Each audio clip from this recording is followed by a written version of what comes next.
End of the Cretaceous. 65 million years ago. Up first, the most famous and recent of all the extinction events. The one that killed all but a small few of the dinosaurs, the ones that ended up being today's birds. This die-off killed more than just big land reptiles. However, it also obliterated 17% of all living things on Earth. Asteroid impact off today's Yucatan Peninsula is the most well-known theory as to the cause, but scientists think it may have been more complicated and less sudden than a single thing. Two other terrible things were happening at that time: the breakup of a supercontinent and the monstrous multi-millennial eruption of the Deccan Traps in India. Not a good time to visit when we finally invent that time machine. End of the Triassic. 200 million years ago. Next down the line, we come to the end of the Triassic period, and this one, we know very little about.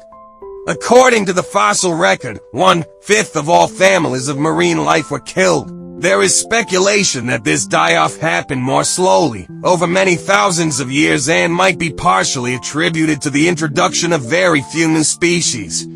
But the most likely cause of all the death is the eruption of the Central Atlantic Magmatic Province. 2 million cubic km of lava spilled out over a few hundred years. But worse, 2 quadrillion kg of sulfur was released along with twice as much CO2. Yikes. End of the Permian.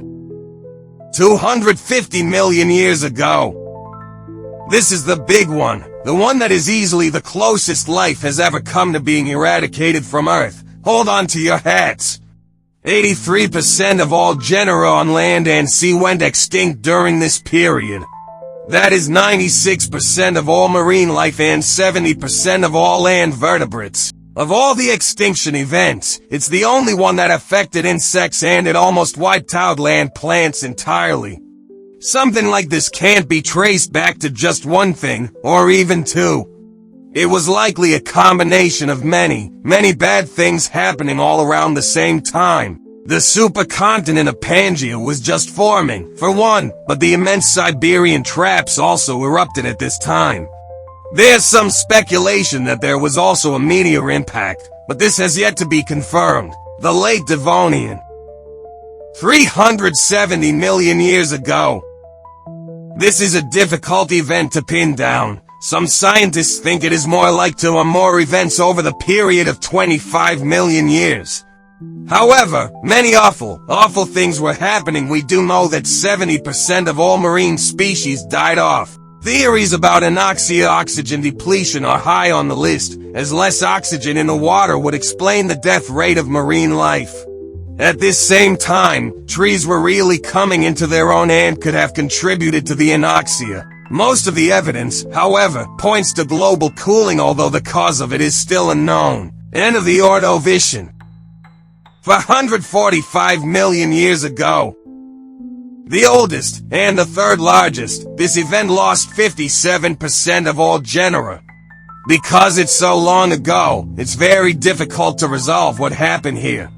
Most life was in the ocean at this point on the timeline, and we can only know of the ones that actually left fossils. Ancient creatures like the jellyfish tend not to leave fossil records, so who really knows how many animals actually died? Climate change is the most likely culprit, and speculation about the location of Pangaea at the time leads to a theory that its location over the South Pole would have created the largest glacial landmass in the history of the planet. All that ice locked on land would have lowered sea levels dramatically.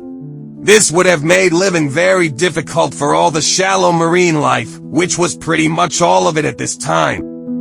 Stay tuned for part 2. How will the world end?